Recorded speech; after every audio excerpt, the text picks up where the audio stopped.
This is the Big O Show. This is the Big O Show. There he is. How you feeling, my man? You feeling good? I'm good, man. I'm good. Here in Vegas, we're at 7:30, but actually I'm not that tired, so that's good. Day one, though. Day one. 9:30 for me, but I drove 9.5 hours yesterday. So I feel for you. That's a lot. No, I like driving, so I'm not. I find it therapeutic. Cool. Yeah, I'm that guy that likes driving, so I don't mind. You know, I figured it out. If I wanted to just go from Miami to Mobile, it's 7 hours and 15 minutes. Really? The driving to the airport, waiting at the gate, flight, then get your baggage, go get your rent-a-car, drive 2 hours to Mobile from New Orleans. I still have to rent a car and all that. So it's really only an extra 2 hours that I'm in the car. And what if there are delays?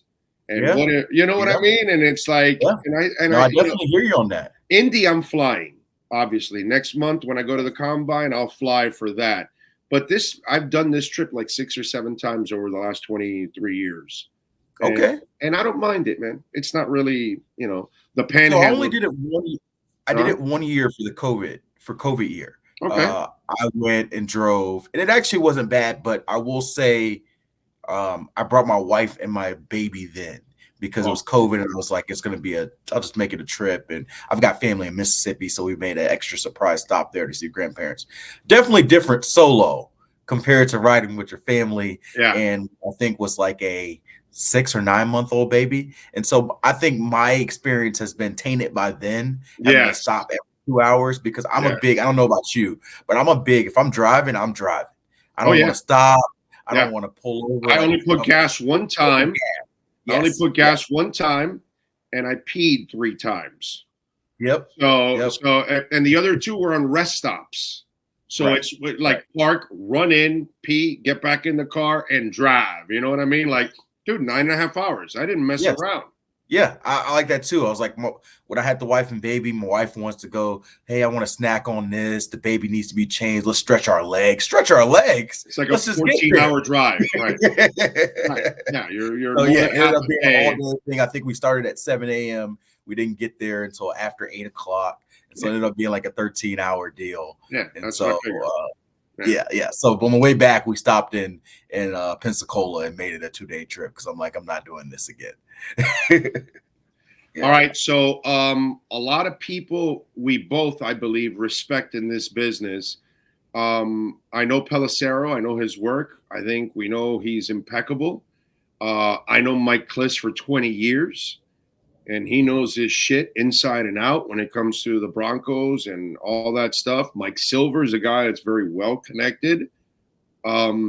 What have you been able to unearth on this Fangio story? Because I have a hard time believing Pelissero gets things wrong. You know what I'm saying? He is as money gets. You know what I'm saying? When he throws it out there. So, what have you heard, man? Because I got to tell you, I'm trying to kick the can here and try to, and I'm not getting anything right now. So I'm wondering what you're getting on your end. Cause well, first I'll start with Pelissero because he's a teammate of mine. And so, he put out the report and, I vouched for him. So I don't really see any issue there.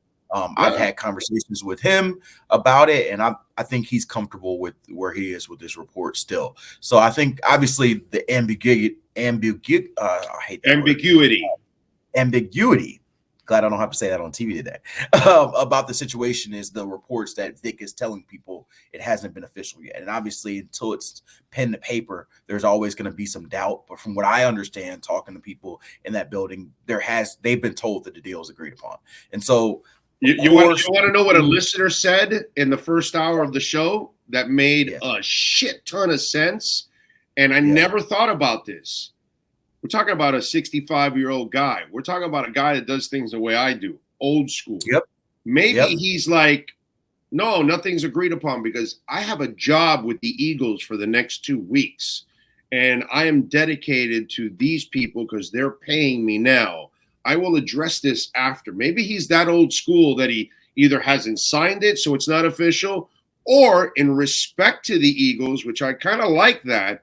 That kind of makes a lot of sense that you just, oh, no, I'm taking the job and I'm leaving these guys hang, high and dry here. No, let me finish my job here first with Philadelphia. Then I will move on to the Miami situation. I'm wondering if there's something to that. Yeah, I'm not sure how much the Philly part is an impact there because, I mean, he has been a consultant, but there's been differing views on how long he's been in that role, whether he still currently is doing that role on a day-to-day basis or whether it was something just early in the season.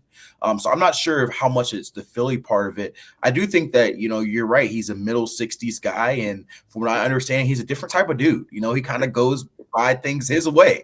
And so, you try, I can relate to that, by the way. I can relate to that. I don't try telling my grandpa what to do. And so I do think that there is some element of like Vic Fangio rolls his way. And so he hasn't signed anything yet, but from what I continue to hear, he has agreed upon things. So yes, obviously he could change his mind and say, hey, I'm not. But from what the Dolphins understand, from what I understand, he's told them, yes, they've given him a boatload of money, a guarantee contract for 3 years, something that was higher than what other people have given him.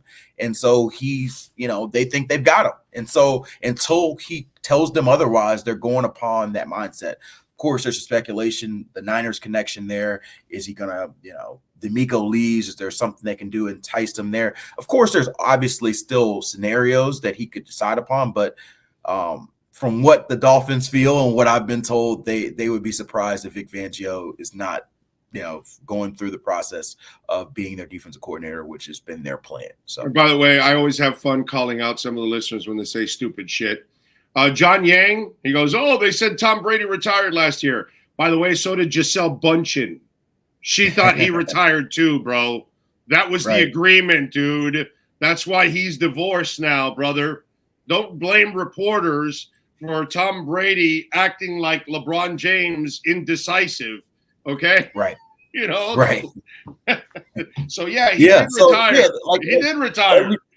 Right. Like everything, this is a weird part of reporting, right? Because you say what is done, what is agreed upon. Like, hey, if me and you, say, hey, we're going to do this together. I'm planning to be here at 10:30 on Tuesday, Eastern. Yeah. I'm here, right? I could always, like, something happens, I not show up, but we'd agreed that I'm going to be here. And so, like, yes, I haven't, like, written it in paper and ink, but we've agreed. And so if I don't do that, you're going to be pretty pissed. There's going to be some issue there. It's like, what happened? And so that's the stage that there's been an agreement. The money's been set about. We're all good. We're moving forward. Paperwork hasn't been signed. That's the last step. And so once that's done, we'll have it behind us. But as of now, the Dolphins have not changed their mindset in believing that Vic Fangio would be their defense coordinator. I think he's trying to negotiate Ross's plane use so he can ship the girl from California over a couple times a year or something like that. I think Fangio wants a little usage of the plane. Do you expect any changes at the special teams spot? I've not heard anything in that regards as far as special teams coordinator.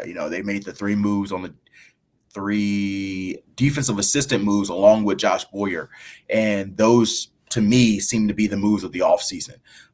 Vic Fangio comes in, and if everything goes according to plan with the deal, Vic Fangio comes in and he may decide to make an addition or 2 on his staff because now it becomes his defensive staff. So maybe there's a tweak or 2 there. But as far as I understand, the plan is the current staff, it will be mostly as is going into the rest of 2023. That's interesting. That is very interesting because that's the one coach that I could say I was not. Although, some of us talk about with Crossman that a lot of his players had to play actual positions, and he didn't really have that. And the one thing I can defend Danny Crossman in is they didn't give him a returner. After Flo wanted to get rid of Jakeem last year, they never replaced Jakeem. And by the way, that's a lot to replace. You know, you can talk about his drops or whatever, but he was one of the best returners in the NFL, period. Yep. And by the way, a Pro Bowler last year. Unfortunately, he got injured, but that's the one thing that I got to give Crossman a break there, where his players, he didn't have fresh special teams players because they were Bethel and all these other guys had to play, you know, regular positions, and then no returner too. So maybe that might be his saving grace. I don't know. Yeah, you know, I don't really know what Danny Crossman, you know, what his view is inside the building compared to outside the building. I know there's a lot of people look at the stats and say he should be gone. I'm not going to pretend to be a special teams expert to know what all goes into it. So I look at a lot of the things that we all look at. You know, what's their punt returning numbers look like? Are they getting off good averages on returns? And they haven't been as good as they should be in those categories. And so I think it's a worthy question of whether Danny Crossman should still be here. But clearly the Dolphins see something in him that he's stuck around through multiple regimes. Because, you know, if you look at the staff as now that they've gotten rid of Boyer and a lot of those defensive assistants, there's been a lot of turnover from the new Mike McDaniel era to what it was previously with Brian Flores. And so Danny Crossman is one of maybe 3 or 4 coaches that either are coordinators or position coaches that are still here from the Flores era. So if they're still here, clearly McDaniel and Flores both saw something that maybe we don't all see in what his value is as special teams coach. So I don't know. You look at free agency. How active do you expect them to be now that the cap went up $16 million? That should be able to chew up some of that Byron Jones loss. Yeah, so I think the 16 million number was good to get it out publicly, but from what I understand, teams were already working under the assumption that it would be around that number. So it probably was already budgeted in more than it was like, oh, this is surprise extra money. That being said, I don't think the Dolphins will be as active as they were this past offseason. Obviously, they made the big splashes for Teron Armstead and Connor Williams and then the trade for Tyreek. Don't expect that ×2 this year, but they'll definitely be searching throughout the free agent period. I'll expect they'll do some restructures to create more cap space, and then they've still got some spots to fill. You know, cornerback and or safety is probably going to be a spot. You know, assuming Vic Fangio comes in, they run a lot of 2 high safeties, and so you got to question if Brandon Jones is going to be your starting safety, or do you sign another safety and have Brandon Jones as your third safety? You know, corner, obviously. Hey, just keep an eye on it. Keep an eye on it.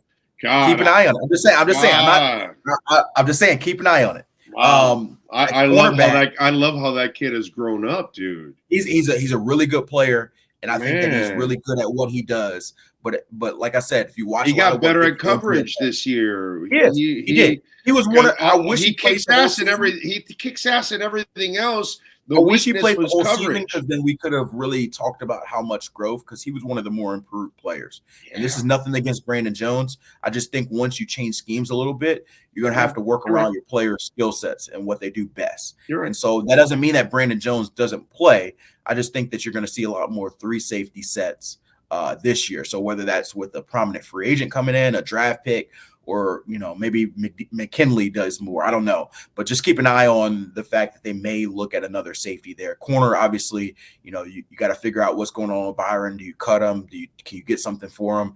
Or are you comfortable with Cater? Are you going out there making a free agent sign at corner? I think these are the things there. Trill Williams, I talked to him in the locker room. He said he expects to be back in training camp. So you get another depth guy that is going to be back in that respect. Nick Needham is another guy he was growing too, Trill Williams. He was also developing too. Absolutely. He was gonna be a big part of this deal. You know, he was growing. Probably the dime guy. He was probably going to be the dime guy. Their fourth corner. He was going to be their fourth corner. And, you know, Nick Needham is a free agent, so we'll see if they bring him back. But that might be a later offseason deal. You got Keon Crossan, who plays some reps there. So we'll see what they do in the defensive back room. Linebacker, they have a lot of free agents there. They've got to figure out who they're bringing back. Are they bringing back a guy like Landon Roberts to be the middle, the captain there? Are they adding another dude there? Is there a middle in free agency that you think would fit what Fangio does? Sure, but it just depends on how much money they want to spend. I guess I'll tell you this. If you look at a Vic Fangio defense, the two positions that really star there are the safety position and then the defensive tackle position, which is interesting because most defenses are edge players and cornerbacks, right? Not to say that those guys don't have roles in Vic Fangio's defense, but the way they play, you got to have really good stout interior play and really a nose tackle. And they have that. And then two safeties. And so you've got Christian Wilkins there. You got Raekwon Davis. You got Zach Sealer. Those guys inside the tackles are going to be great. And then you also have your edge guys and Bradley Chubb, who Vic's worked with, Jalen Phillips. So their front is already, I think, pretty much set. Maybe you add a little bit depth there, but I think you're set in the front. The rest is the back seven, which is why I started with safety, because that's the other position that he needs to. And Javon Holland, I think, is going to be a star in a Vic Fangio defense. He's already a star, pretty much a star. But I do think that there's some elements of teaching that Javon will get this year that'll help elevate him even to a higher level and become one of those best safeties in the league, not just in Miami, but every market. And so I think that'll be something that you see going forward there. So to me, you start with the D-line, which they have, then you go to safeties, and then you fill that middle line, which is the linebackers and I guess the outside corner. So that's probably what I see on that defense. And offense, you got to figure out what you're going to do on the O-line. Sounds like they're going to try to give Liam and Austin another shot, but I'd imagine they bring in a veteran. I'd imagine they bring in at least a veteran to compete with those guys as well. So, I think you'll do that. And then running back, I feel like this has to be I'm bringing Brandon Shell back. Yeah. Brandon Shell makes a lot of sense. He shouldn't be too expensive. Have him compete with Austin Jackson. That makes a lot of sense. Now, we're not the GM, so they may have another plan, but to me, that makes a lot of sense. So shit, man, he was good, man. He really he saved their asses, dude. That was a great pickup by the front office there. By the way, if Fangio wants to really impress me, he fixes Noah Igbinoghene. Hey, I don't want to say anything disparaging to Noah. Because go ahead, say it. You're asking him the impossible. Oh, what are you doing to him? What are you doing to him? I think that this could be finally the offseason if we don't see a big jump from Noah that he doesn't make the team. I think that's you've seen 3 years. The first round pick kind of rubs off at that point. So I think you're kind of last ditch effort. You got to do new DC. So we've talked a lot about maybe if he makes sense to move to another position. If so, this would be the offseason to me that you try it. Maybe another DC comes in and looks at him differently, but he's had several coaches and nobody has felt like he's shown enough to be on the field. Maybe he makes it to 75, but he will not make the cut to 53 this year. That he's done. He's not. He will not. He doesn't have a guaranteed spot anymore this year. There's no more. Oh, we're going to take a $6 million cap hit just to release him. Now they don't take a cap hit whatsoever. So now you keep him just in case for the hell of it. But if he develops, then that's fine. He won't be the first guy that the light went on like in year 4 or 5. That's happened a lot of times in the history of the NFL that guys got it late. But you're right. He's done. He will not have a spot this year. He will make it. He will get a chance up to training camp. And then after that, they'll just say, we did what we could, kid. Yeah. You made good money. Yeah, I mean, like the thing about the draft, and we all get obsessed with it. I love the draft. Like I know you love the draft. It's so interesting because it connects college football fans with NFL fans, and it provides hope. Like who is the worst team in football this year? The Chicago Bears technically had the worst record. I don't think they were the worst team. I think the Houston Texans were the worst team, right? Houston Texans are going to go into this draft. They got to pick at 2 and 12, and they're going to believe with their new head coach, they're going to come in and draft a franchise quarterback, and they're going to turn this franchise around in 2023. Right. Now, they're probably going to be wrong. They're probably going to be absolutely wrong, but they're going to come in with a bunch of hope because the draft does that for you. We're going to draft Bryce Young or CJ Stroud, whoever their guy is, and he's going to come in and change this franchise like Patrick Mahomes did, like Josh Allen did, like Trevor Lawrence is starting to do for Jacksonville. A lot of these quarterbacks, and they're going to do it for us. Our new head coach is going to change our culture. This defense is going to be right, and we're going to be the story of the 2023 season. Every single team is going to have that hope because of the draft. But at the same time, they're going to have a bunch of misses too. We obsess about the makes. There are a lot more misses and that's part of the process. It doesn't mean guys need to lose their job over every miss, but it means that, hey, you're going to swing and miss, and it seems like for the Dolphins, they swung and missed on Noah, and it is what it is. It is. Listen, and you know what? Marcel put us up to the – well, let's go back and check out the draft and what they've done since. And we went back to from 2016 on, when I don't really believe Chris Grier was really in charge in 2016. I still think Tannenbaum and Gase were affecting it, but whatever. Right. And Laramie Tunsil, Charles Harris. Yep. Minka Fitzpatrick, Christian Wilkins. Mm-hmm. I'm going to go Tua's a hit, Noah's a miss, and Jackson's a miss. Waddle, Phillips. So you're 6-3 in your first rounders. Yeah. Yeah. And that's a good record. I think that that's a great record. Yeah. If you go 500 with your picks in the first round, you're doing a hell of a job overall. 6-3 is absolutely sick, is what it is. Right.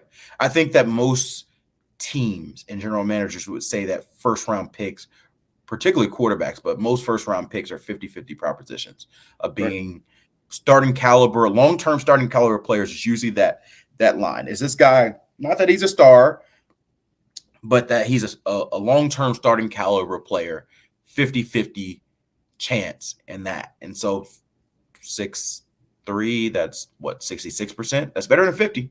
Yeah, no, that's way better. That's way better. All right, second rounders since 2016.